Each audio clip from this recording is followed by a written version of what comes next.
पूरे देश को झकझोर देने वाले श्रद्धा वालकर हत्याकांड के उजागर होने के 10 दिन बाद भी अब भी दिल्ली पुलिस सबूतों के लिए, सुरागों के लिए संघर्ष कर रही है।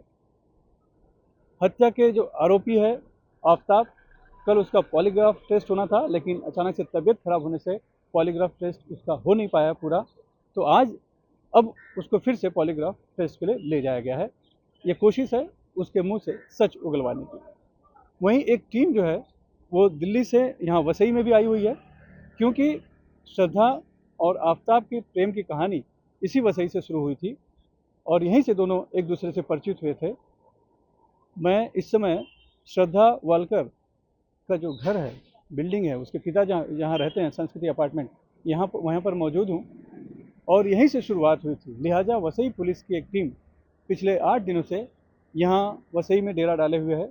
अब तक श्रद्धा के दोस्तों, श्रद्धा की जब आफ्ताब ने पिटाई की थी उसमें उसकी मदद के लिए आगे आने वाले दोस्तों के दोस्त और जो अस्पताल में ले गए थे ऐसे में जिन्होंने इलाज किया था, ऐसे डॉक्टरों, लगभग 20 लोगों का बयान अब तक हो चुका है। आज एक बयान दर्ज किया गया रजत शुक्ला नाम के युवक का, जो कि श्रद्धा के साथ कॉलेज में पढ़ाई कर चुका है। कोशिश ये है इन सब बयानों के जरिए दिल्ली पुलिस की कि आफ्ताब का जो चरित्र है, आफ्ताब का जो इसके पहले जो उसने किया है वो सामने लाकर उसके खिलाफ जो आरोप लगा है उसको पुख्ता किया जा सके।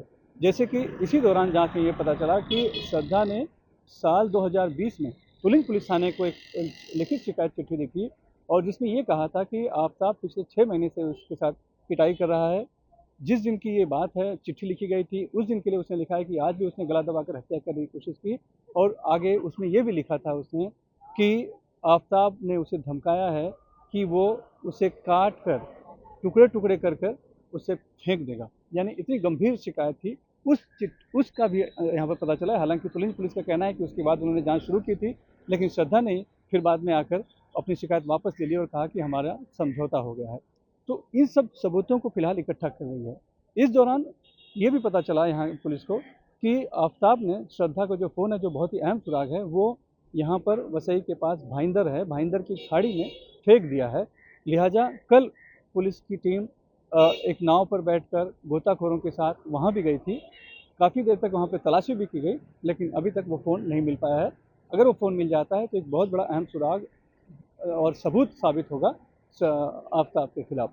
बहरहाल इस बीच पुलिस अलग अलग जगहों पर, अलग अलग ठिकानों पर, जहाँ जहाँ आफ्ताब ने काम किया है, जो आफ्ताब को जानता है, जो श्रद्धा के जो दोस्त हैं और श्रद्धा ने जिनके पास आफ्ताब की बातें बताई थी कि कैसे वो उनकी प्रताड़ित करता है, इन सब बातों को, बयानों को दर्ज कर, वेरीफाई कर एक जो एविडेंस ऑफ चेन है वो पूरी करने की कोशिश है। यानी कि सबूतों की कड़ी को जोड़ने की पूरी कोशिश कर रही है। फिलहाल कोशिश लगातार जारी है दिल्ली पुलिस की कि किसी भी तरह जो आरोपी है आफ्ताब, उसके खिलाफ एक मजबूत केस बनाया जाए और ये उसकी हत्या और हत्या के बाद जिस तरह से उसने टुकड़े करके उसके शव को जंगलों में फेंका है, इस सब पूरी साजिश को बेनकाब करे और एक पुख्ता केस बनाए, ताकि आगे चल के जब इस पर मुकदमा चले तब आफ्ताब को फांसी के फंदे तक पहुंचाया जा सके। क्योंकि जिस दरिंदगी से उसने इस हत्या को अंजाम दिया है, उसने पूरे देश को झकझोर दिया है और एक मत से पूरे देश से आवाज़ उठती आ रही है कि ऐसे आरोपी को फांसी की ही सज़ा मिलनी चाहिए।